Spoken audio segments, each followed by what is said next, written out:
O que é o juízo investigativo? Gosto muito do programa. Bom, vamos ver aqui o que o professor Leandro Quadro pode nos mostrar na Bíblia o que é o juízo investigativo. E aí, professor, como é que você sai dessa? Primeiramente, o juízo de Deus, de acordo com a Bíblia, tem 3 fases. E nós damos nomes a estas fases, por causa da característica desse tipo de juízo. Então tem uma fase pré-advento, que ocorre antes do advento de Cristo. Esta fase é chamada de juízo pré-advento ou juízo investigativo. Tem uma fase... Perdão? Por quê, professor?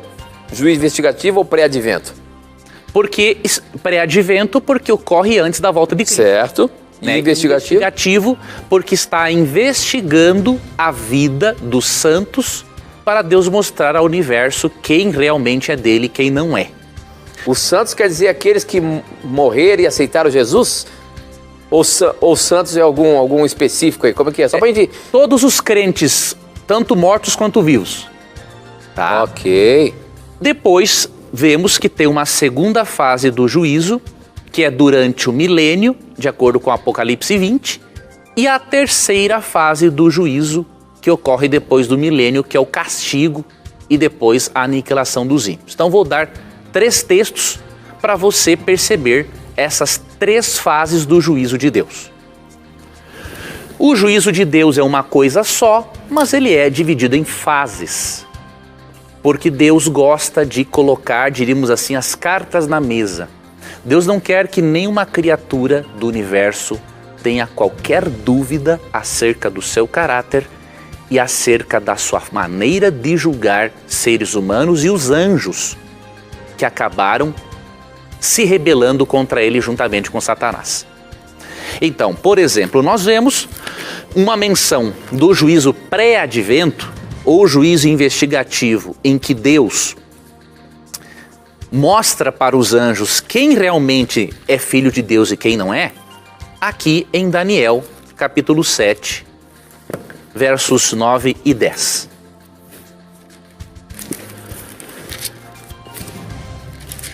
Daniel capítulo 7, versos 9 e 10 diz o seguinte: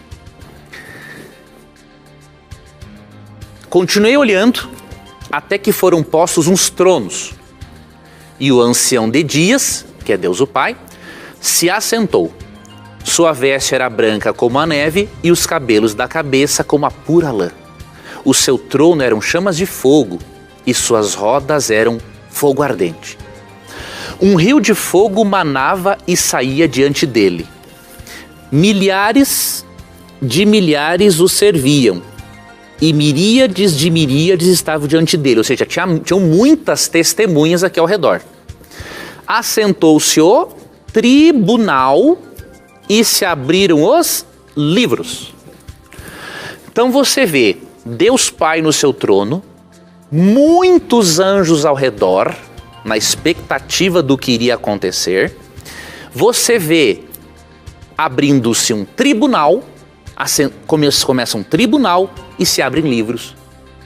Esses livros contêm os registros de tudo aquilo que os santos fizeram ou deixaram de fazer.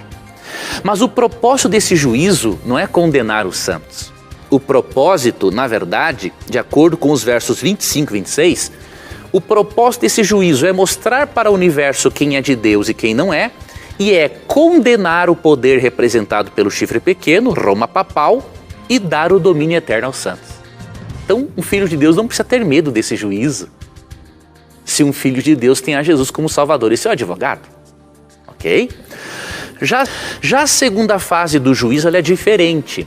Ela ocorre depois do milênio, depois da volta de Jesus e ocorre no céu também.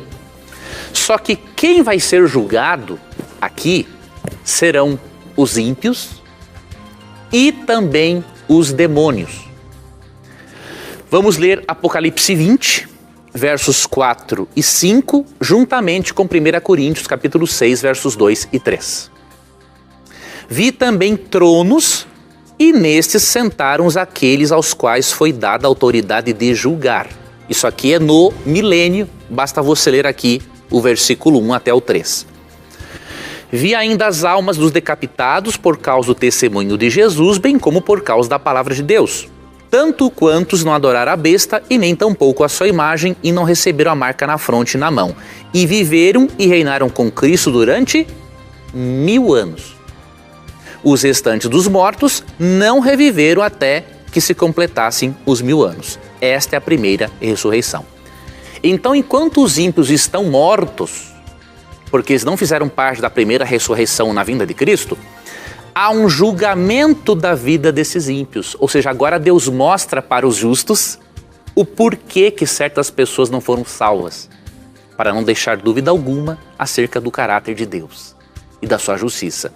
E além dos seres humanos ímpios, 1 Coríntios 6, 2 e 3 diz que os anjos, os demônios também serão julgados, avaliados, para que os justos entendam que Deus deu oportunidades até mesmo para esses seres demoníacos antes deles se rebelarem definitivamente no céu. E Paulo nos dá essa informação em 1 Coríntios capítulo 6, versos 2 e 3. Ou não sabeis que os santos hão de julgar o mundo? Ora, se o mundo deverá ser julgado por vós, sois acaso indignos de julgar as coisas mínimas? Não sabeis que havemos de julgar os próprios anjos? Quanto mais as coisas desta vida? Então, nesses textos vemos a informação da segunda fase do juízo de Deus, que ocorre depois da volta de Cristo e durante o milênio. Agora haverá a terceira fase do juízo de Deus, que é a fase não agora milenar, mas a fase executiva. Nesta fase executiva, de acordo com Apocalipse 20, versos 7 a 10, ocorre a ressurreição dos ímpios.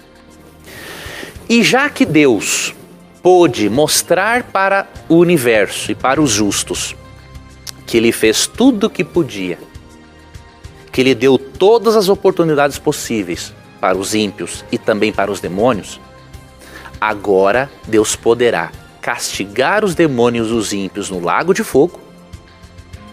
Cada um vai ser julgado proporcionalmente às suas obras, ou seja, alguns queimarão mais tempo do que outros, como diz Lucas 12, 47 e 48, e depois eles serão totalmente aniquilados, como diz Malaquias 4, 1 a 3 e Romanos 16, 20.